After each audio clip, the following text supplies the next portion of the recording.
All right, viewers, welcome to the latest episode of Environmental History Worth Reading. I'm Sean Courage, one of the editors here at niche-canada.org, and as usual, I'm joined by Jessica. I'm Jessica DeWitt, and I'm the social media editor for Niche.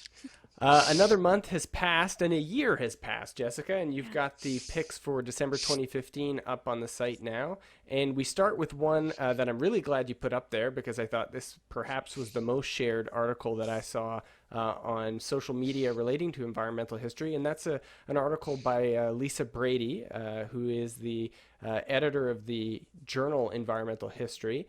And she published an article on Process, a blog for American history, which is the Organization of American Historians blog, called Has Environmental History Lost Its Way?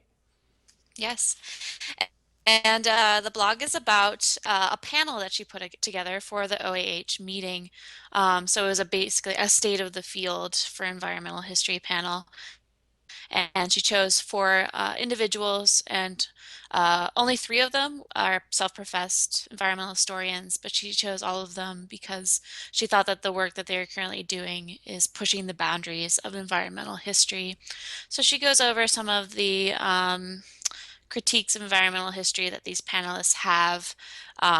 One of them believes that we've gone too far away from the material origins of environmental history.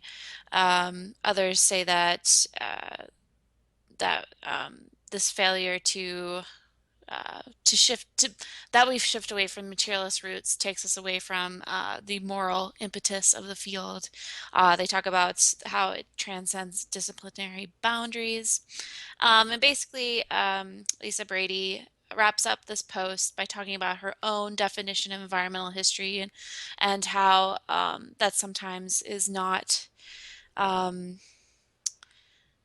it doesn't seem good enough at times, but keeping it simple allows us to speak to the broader public more easily. Mm-hmm. And she talks about how she thinks that environmental history can serve as both a lens and a tent Mm-hmm. for looking at history, and concludes by saying, by embracing all paths to environmental history, we aren't losing our way, we are discovering that all roads lead back to nature.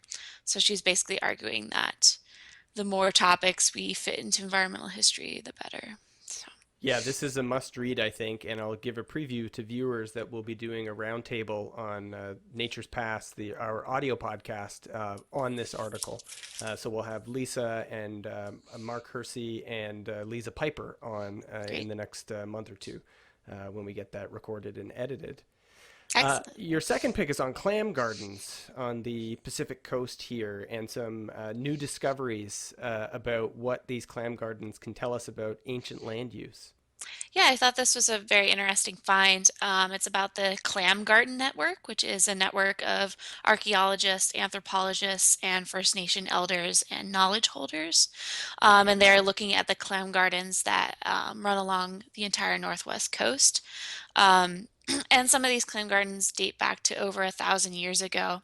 So they're basically just looking at them. And the clam gardens are human-induced mud flats that create terraces on which clams ideally habitate. So Mm-hmm. it's an example of how First Nations were deliberately managing ecosystems far before uh, the European contact. And just looking at the way that ancient ecosystem management was more complex than we have known before. So.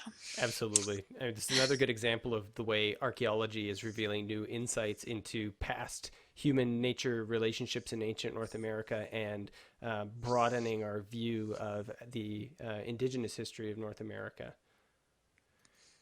We've got an update to an ongoing project based out of Nipissing University. This is Empire Trees Climate in the North Atlantic towards critical dendroprovenancing. Yes.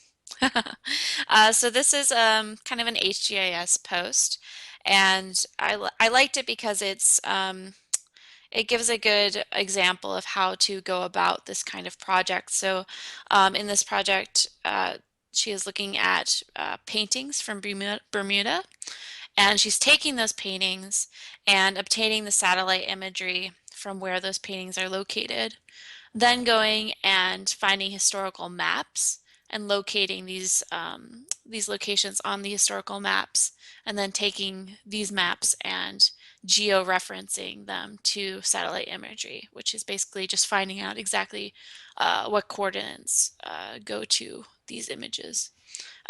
So it's for those people like myself who have done this before, it's kind of, you can appreciate the work that has gone into it.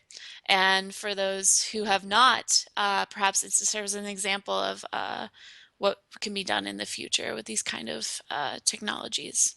So, Yeah, I figured this was coming out of your interest in HGIS and the work at yes. the HGIS lab at University of Saskatchewan. Hmm. Okay, some new discoveries about Vikings and climate, changing our past interpretations of Viking westward migrations. Yeah, this is a reactionary post by Dan Alasso. He's talking about a couple of posts that were the articles that were published in December, particularly by The Guardian, one called Vikings Were Not Spurred to Greenland by Warm Weather. Um, and he saw these posts. He recently published, self-published his own textbook, and he saw these posts, these articles, and was worried that he would have to change his textbook. So he kind of goes into the details of these articles and discusses what their real findings were. Um, and decides that the main point that these articles are making is that the Vikings were resilient and able to resolve conflicts that were created by climate change. But he decides that it isn't necessary for him to change his textbook. And then he talks about um, the benefits of self-publishing and how if he had to change the textbook, he could, and that this perhaps is a new avenue by which academics can publish their work, and something that needs to be considered so that we can react to current events and new findings more quickly. So it's just so it's a kind of a post that looks at the articles, but also looks at his experience publishing this environmental history textbook. So. And you always know if new research is having an impact if a bunch of historians panic about having to change textbooks in lectures. Yes, yes. Okay, your last pick is a video that comes from Forest History Society, and it's a lecture by Paul Sutter Mhm. called The Ecology of Erasure, Soil Erosion, Landscape Conservation, and the Greening of the South. Yes. So it's a pretty long lecture, but I found it pretty engaging and perhaps even useful in a classroom setting. So he is talking about his new book, which discusses the extreme soil erosion that plagued the American South and then led to modern day soil conservation. And his book focuses, and his talk focuses on Providence Canyon in Georgia, which he says is one of the largest anthropogenic erosion gullies in the United States, if not the world. Hmm. And so it's just a really interesting talk about how in the, I believe, the 1930s, locals began to petition for this gully to be made a national park because they assumed that this gully was natural. So it's just kind of all the politics and cultural things that go around uh, changing the environment and thinking that we aren't changing it as much as we are and whatnot. So I found it a very interesting talk. Absolutely. It's great to see more of this video content coming out from groups like Forest History Society and others. So another great list of 5 picks that viewers can find over at niche-canada.org for December 2015's edition of Environmental History Worth Reading. Thanks a lot, Jessica. Thanks, Sean.